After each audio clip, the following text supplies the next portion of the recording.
दोस्तों, हाल ही में पंडित प्रदीप जी मिश्रा ने अपनी कथा में एक विशेष उपाय के बारे में बताया था, जो उन्होंने कहा कि यदि सही तरह से किया जाए, तो आपकी आर्थिक स्थिति में भारी बदलाव ला सकता है। उन्होंने समझाया कि होली के उत्सव के बाद जो रंग पंचमी का पर्व आता है, उस दौरान यदि आप गन्ने के रस का यह खास उपाय करते हैं, तो आपकी वर्षों पुरानी गरीबी भी समाप्त हो सकती है। गुरुजी का कहना था कि गन्ने के रस का यह चमत्कारिक उपाय न केवल आपकी आर्थिक समस्याओं को हल करेगा, बल्कि यह आपके जीवन में स्थायी समृद्धि भी ला सकता है। इसलिए उन्होंने जोर देकर कहा कि इस रंग पंचमी पर इस उपाय को अवश्य अपनाएं और देखें कि कैसे आपके जीवन की धन संबंधी समस्याएं धीरे धीरे समाप्त होती जाती हैं। तो दोस्तों, अगला सुनहरा मौका आपको फिर 1 साल बाद ही प्राप्त होगा, इसलिए इस अवसर को हाथ से जाने न दें। यह उपाय करने के बाद आप खुद कहेंगे कि गुरुजी ने सचमुच मेरी किस्मत बदल दी। जी हाँ, दोस्तों, पूजनीय गुरुजी ने बताया है कि इससे पहले भी बहुत से लोग इस उपाय को कर चुके हैं और उन्होंने इसके सकारात्मक परिणाम देखे हैं। इसलिए मैं आपसे हाथ जोड़कर निवेदन करता हूँ कि आप भी इस उपाय को अपनाएं, खासकर यदि आप आर्थिक चिंताओं से घिरे हैं और आपकी मेहनत से कमाया पैसा भी जल्दी खर्च हो जाता है। यह गन्ने के रस से संबंधित उपाय आपकी इन सभी समस्याओं का समाधान कर सकता है। गुरुदेव के निर्देशों के अनुसार इस साधन की पूरी जानकारी प्राप्त करना अत्यंत आवश्यक है। आधी अधूरी जानकारी कभी कभी हानिकारक हो सकती है, इसलिए वीडियो को पूरा देखें। कई लोग होते हैं जो वीडियो को टुकड़ों में देखते हैं, लेकिन ऐसा करने से जीवन में पूर्ण सफलता प्राप्त नहीं होती। इसीलिए कृपया इस वीडियो को छोड़कर न जाएं, इसे पूरी तरह से देखें ताकि आप सही ज्ञान अर्जित कर सकें। दोस्तों, जो भी मेरी माताएं और बहनें महादेव की इस वीडियो को देख रही हैं, उनसे अनुरोध है कि कृपया इस वीडियो को लाइक ज़रूर करें और हमारे चैनल द मयंक वॉइस को सब्सक्राइब भी कर लें। इसके अलावा आप सभी से विनती है कि एक बार कमेंट बॉक्स में ओम नमः शिवाय या हर हर महादेव ज़रूर लिखें। यह माना जाता है कि महादेव आपकी किस्मत को बदल सकते हैं। अब बात करते हैं रंग पंचमी के महत्व की। रंग पंचमी का दिन बहुत विशेष होता है और इस बार यह बुधवार 19 मार्च 2025 को पड़ रहा है। रंग पंचमी का दिन पूरे वर्ष में सिर्फ एक बार आता है और यह होली के त्योहार के दिनों में पड़ता है। होली के दिन को ही हम एक प्रकार से रंग पंचमी के रूप में मान सकते हैं। हालांकि जब पंचमी तिथि की शुरुआत होती है, तो यह रंग पंचमी बन जाती है, जिससे दिन और भी विशेष हो जाता है। इसीलिए मेरे प्यारे दोस्तों, आपको सलाह दी जाती है कि इस रंग पंचमी के अवसर पर अपने घर में तुलसी के क्यारे में गन्ने के रस का उपाय ज़रूर करना चाहिए। यह उपाय इसलिए भी महत्वपूर्ण है क्योंकि अगर आपके घर में धन से संबंधित कोई समस्या चल रही है या पैसों की कमी है और माँ लक्ष्मी की कृपा आपके परिवार पर नहीं है, तो यह उपाय रंग पंचमी के दिन या पंचमी तिथि पर ज़रूर करना चाहिए। इससे आपके जीवन में सकारात्मक बदलाव आ सकते हैं और धन संपत्ति की स्थिति में सुधार हो सकता है। अगर किसी कारणवश आपके घर में किसी का व्यापार, किसी की दुकानदारी, किसी का धंधा सही नहीं चल रहा है, यानी कि पहले जैसा चलता था वैसा नहीं चल रहा है, या आप बहुत लंबे समय से अपनी पूरी मेहनत कर रहे हो पर आपके घर में पैसों की आवक नहीं हो रही, आपका व्यापार सही से नहीं चल रहा है, तो आपको यह वाला उपाय रंग पंचमी के दिन ज़रूर करना चाहिए। विशेष रूप से यह उपाय हमारे घर में धन की समस्या को दूर करने के लिए है, साथ ही में माता लक्ष्मी जी को प्रसन्न करने के लिए। जब माता लक्ष्मी जी हमसे प्रसन्न होंगी, तो अपने आप ही हमारे घर में पैसा आना शुरू हो जाएगा, धन आना शुरू हो जाएगा।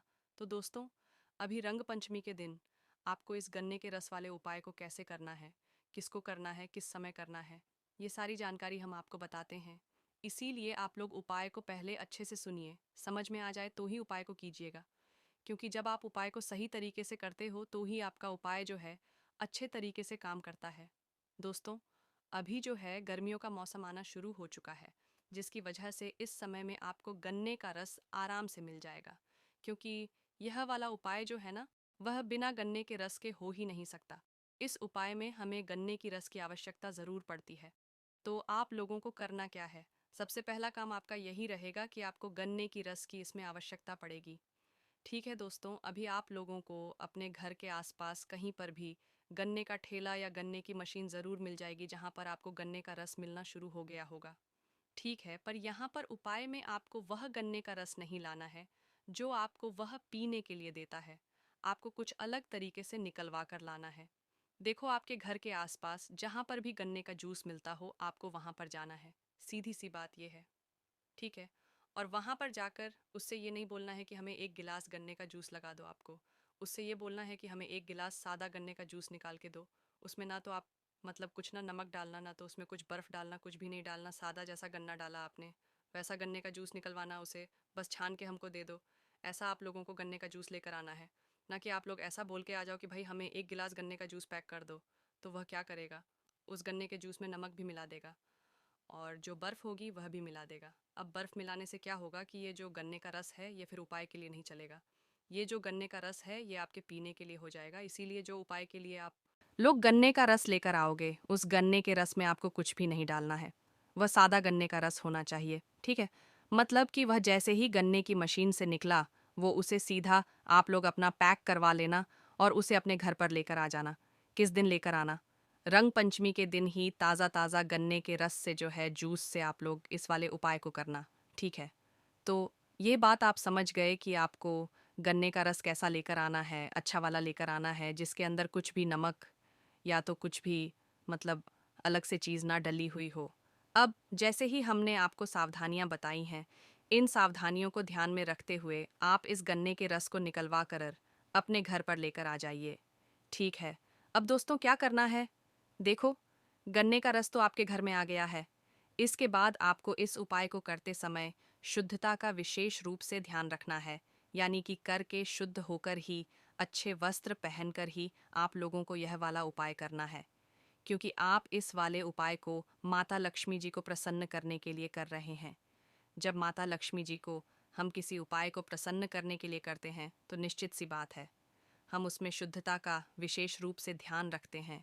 तो यहाँ पर हमारे उपाय की एक सामग्री तो तैयार हो चुकी है, जो कि आप लेकर आ चुके हो। गन्ने का रस है।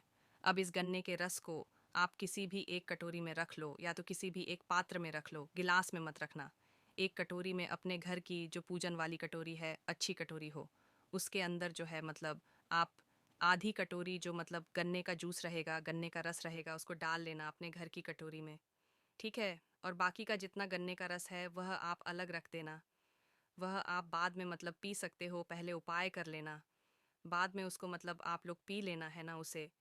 तो क्या करना है, इस गन्ने के रस को लेकर आपको क्या करना है? देखो, इस उपाय को तो आप कर रहे हो, पर इस उपाय को करने के लिए आपके घर में तुलसी जी का क्यारा भी होना चाहिए। क्या होना चाहिए? जिस जगह पर आपके घर में तुलसी जी लगी हुई है या तुलसी जी का जो गमला है वह लगा हुआ है, तो आपको उस जगह पर इस उपाय को करने के लिए जाने की ज़रूरत पड़ेगी। तो इसलिए इस उपाय को करने के लिए आपके घर में एक तुलसी का पौधा होना चाहिए। ऐसा पौधा हो जो कि एक क्यारे में बना हुआ हो या एक गमले में हो, ठीक है? तुलसी जी होना ज़रूरी है इस उपाय को करने के लिए। अब जैसे ही आप लोग अपने घर में तुलसी को मतलब रख लेते हो, एक जगह पर मतलब जहाँ पर भी रखी हुई है, वहाँ पर आप लोग अपने इस गन्ने के रस को लेकर पहुँच जाते हो। उसके बाद में आपको ध्यान में ये बात रखनी है कि इस उपाय को करना किस व्यक्ति को है। तो देखो, इस उपाय को कोई बच्चे नहीं करेंगे, इस उपाय को घर का कोई भी एक बड़ा सदस्य ही करेगा। घर का कौन बड़ा सदस्य करेगा? विशेष रूप से जो घर की बड़ी माताएं बहनें होंगी, उन माताओं बहनों में से कोई भी एक माता बहन इस गन्ने के रस वाले उपाय को कर सकती है, क्योंकि घर की बड़ी माताएं बहनें कौन होती हैं? घर की लक्ष्मी होती है। जब घर की लक्ष्मी कोई उपाय करती है तो निश्चित सी बात है कि घर की लक्ष्मी तो प्रसन्न होती ही होती है। तो अब आप लोगों को क्या करना है कि घर की लक्ष्मी को मतलब घर की बड़ी माताओं बहनों में से कोई भी एक माता बहन इस वाले उपाय को कर सकती है। हाँ, किसी कारणवश अगर घर की माता बहन उपस्थित ना हो या वह इस उपाय को ना कर पा रही हो, तो उस स्थान पर घर का कोई बड़ा व्यक्ति भी, चाहे वह पुरुष ही क्यों ना हो, वह भी इस उपाय को कर सकता है। बस इस बात का आप लोगों को ध्यान रखना है, ठीक है? अब ये बात भी आपको समझ आ गई कि घर का कोई एक ही व्यक्ति इस उपाय को करेगा। घर के सभी सदस्यों को इस उपाय को करने की ज़रूरत नहीं है। घर का जो एक व्यक्ति इस उपाय करेगा, वह भी मुख्य सदस्य होना चाहिए, बड़ा सदस्य होना चाहिए, ठीक है? तो यहाँ तक आप लोगों को ये बात समझ आ गई। अब घर का जो मुख्य सदस्य है वह तो इस उपाय को कर रहा है, पर जो भी इस उपाय को कर रहा है, पहले उसको अपना नाम तो पता ही होगा, पर उसको अपना गोत्र भी पता कराना है, ठीक है? अगर आपको पता नहीं है तो आप अपने जो भी घर के बड़े हो उनसे पूछ लीजिएगा कि हमारा गोत्र क्या है। भाई, उस गोत्र के साथ साथ में यह वाला उपाय होगा, और आपका नाम तो वैसे भी आपको पता ही होगा, और गोत्र की भी इस उपाय में हमें आवश्यकता पड़ेगी, इसीलिए गोत्र का पहले ही पता आप लोग कर लेना है ना। तो जैसे ही उपाय की तैयारी हो जाए, सुबह सुबह प्रातःकाल के समय ही आप लोगों को यह वाला उपाय करना है। जितना सुबह कर सकते हो उतना अच्छा है, बाकी 10 बजे तक भी अगर उपाय करोगे तो भी कोई दिक्कत वाली बात नहीं है, आपका काम हो जाएगा। ठीक है, पर उपाय को शाम के समय या रात के समय नहीं करना है, करना है इस बात का आप लोग ध्यान रखना। ठीक है, तो 10 बजे से 12 बजे तक भी उपाय कर लेते हो तो भी आपको उपाय ज़रूर काम करें। अब करना क्या है, इस गन्ने के रस को लेकर और अपना नाम और अपना गोत्र मन में सोचकर आपको आ जाना है। अपने ही घर में जो तुलसी जी का क्यारा लगा हुआ है या जो तुलसी जी का पौधा लगा हुआ है, वहाँ पर आ जाना है। अब वहाँ पर आने के बाद आपको क्या करना है, खड़े हो जाना है। जैसे भी आपका तुलसी का क्यारा रखा हुआ है, खड़े मतलब ऊंचाई पर रखा हुआ है तो खड़े हो जाना है, और नीचे रखा हुआ है तो बैठ जाना है। अब उसके बाद में क्या करना है, देखो, जो गन्ने का रस आप लोग लेकर आए हो, गन्ने के रस को आपको पकड़ना है। उल्टे हाथ की हथेली में जो कटोरी पात्र है उसको उल्टे हाथ में पकड़ना है, और अपने सीधे हाथ की हथेली को ऐसे कर लेना है। ठीक है, अब करना क्या है, अपने सीधे हाथ की हथेली में थोड़ा सा आपको गन्ने का रस लेना है। कितना लेना है, थोड़ा सा गन्ने का रस लेना है। अब इस गन्ने के रस को अपने सीधे हाथ की हथेली में लेकर आंखें बंद करके आपको अपना नाम और अपना गोत्र बोलना है। क्या बोलोगे, अपना नाम बोलोगे पहले, फिर अपना गोत्र बोलोगे जो आप पूछ कर आए हो, जो आपको पहले से पता है, आपके परिवार का जो भी गोत्र है, अपना नाम और अपना गोत्र बोलोगे।